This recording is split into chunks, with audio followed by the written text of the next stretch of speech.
নমস্কার বন্ধুরা, সুস্বাগতম আমার চ্যানেল টেলি কারেন্ট রিপোর্টে। বন্ধুরা, দুপুরের স্লটের টিআরপি তালিকা এখনও প্রকাশিত হয়নি। প্রকাশিত হলে তোমাদের আমি ভিডিওর মাধ্যমে জানাবো।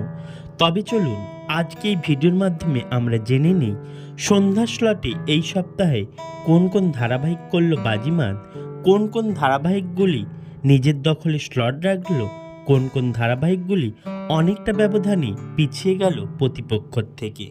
প্রথমেই স্টার জলসার ইষ্টি কুটুম, যেটা শুরু হয় 5টায় এবং শেষ হয় 6টায়। অপরদিকে জি বাংলায় তখন চলে দিদি নাম্বার 1। এই সপ্তাহে ইষ্টি কুটুমের রেটিং হলো 1.4 ও 1.8। অপরদিকে দিদি নাম্বার 1-এর রেটিং 2.0, অর্থাৎ দিদি নাম্বার 1 স্লট দখলে রেখেছে।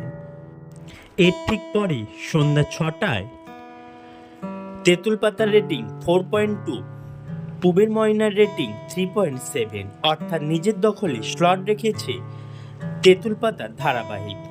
এর ঠিক পরে 6:30টায় স্টার জলসার গীতা এলএলবির রেটিং 7.1। অপরদিকে জি বাংলার কি প্রথম কাছে এসেছে রেটিং 4.4, অর্থাৎ নিজের দখলে স্লট রেখেছে স্টার জলসার গীতা এলএলবি।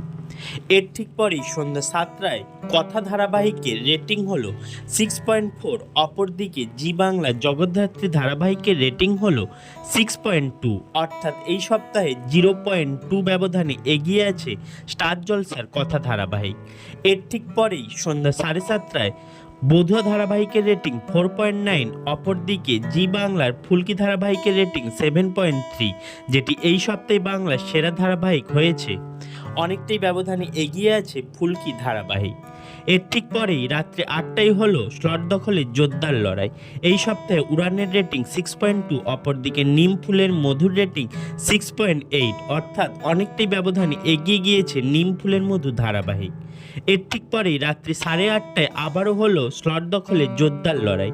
এই সপ্তাহে কোন গোপনে মন ভেসেছে রেটিং 6.1, অপরদিকে রোশনাই ধারাবাহিকেরও রেটিং 6.1, অর্থাৎ দুজনেই যৌথভাবে স্লট দখলে রেখেছে। এর ঠিক পর রাত্রি 9টায় স্টার জলসার শুভবিবাহ ধারাবাহিকের রেটিং হলো 6.2। অপরদিকে জি বাংলার ডায়মন্ড দিদি জিন্দাবাদের এই সপ্তাহের রেটিং হলো 5.0, অর্থাৎ এই সপ্তাহেও নিজের দখলে স্লট রেখেছে শুভবিবাহ ধারাবাহিক। এর ঠিক পর অনুরাগের ছোঁয়া ও হরগৌরী পাইস হোটেলের যৌথ টিআরপি হলো 5.2। অপরদিকে মিঠিঝোড়া ধারাবাহিকের রেটিং হলো 4.9, অর্থাৎ এই সপ্তাহে হরগৌরী ও অনুরাগের ছোঁয়া দুজনে মিলে স্লট দখল করেছে। এর ঠিক পরেই হরগৌরী পাইস হোটেল ও চিনি ধারাবাহিকের যৌথ টিআরপি হলো 3.4।